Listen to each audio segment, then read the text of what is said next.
Welcome. I'm Dr. Andrew Wilner, author of The Locum Life, a physician's guide to locum tenens. Today, I'm going to discuss Chapter 15, Mobile Office. As a locum tenens physician, you're going to be here and there and traveling all the time. When I worked in one assignment, for example, I had to fly weekly from Phoenix to Minneapolis every week, back and forth.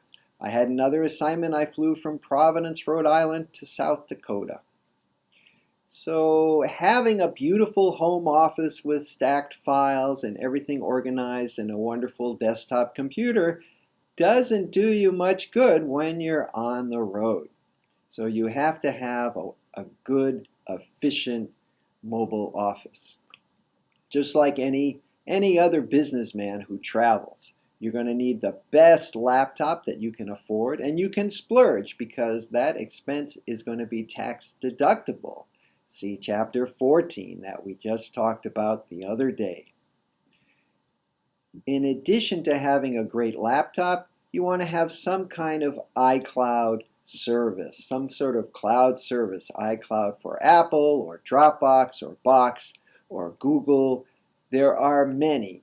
Pick one, learn how to use it. You're probably going to end up paying for it because the free service isn't usually adequate.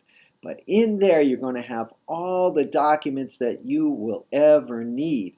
Because while being a locums physician, you're always going to be credentialing for the next opportunity. You'll often be asked for diplomas, letters of recommendation,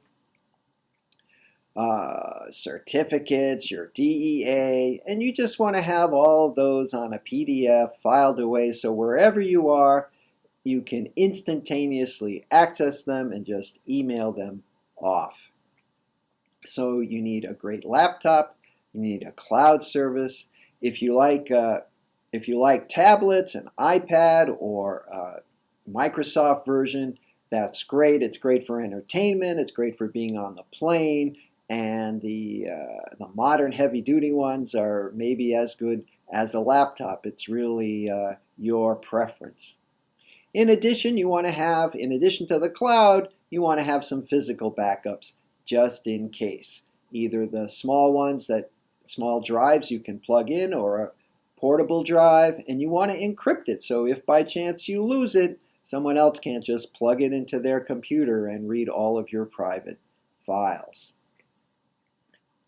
Software.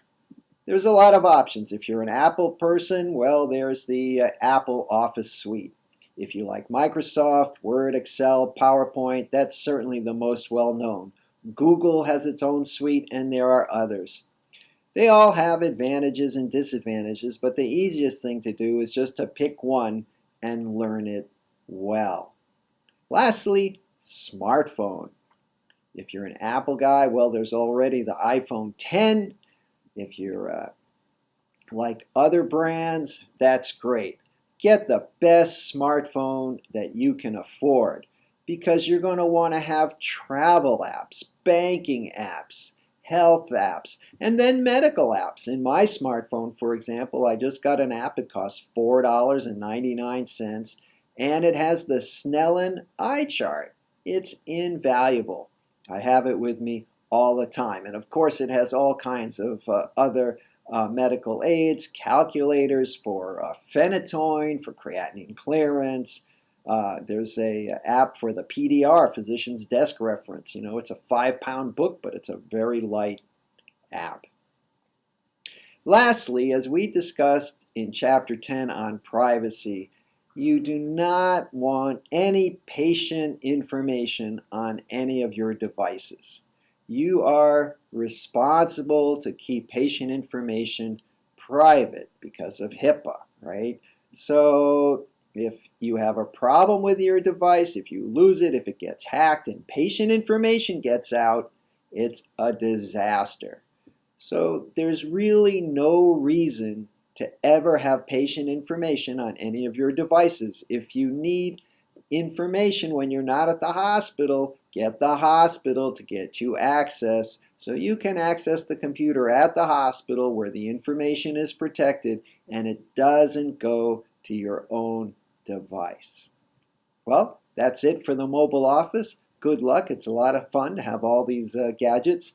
And in Chapter 15, I talk in a lot more detail about how to be really well organized so you can be efficient on the road. Next time, in Chapter 16, we'll talk about the EMR. I'm Dr. Wilner, and thanks for watching.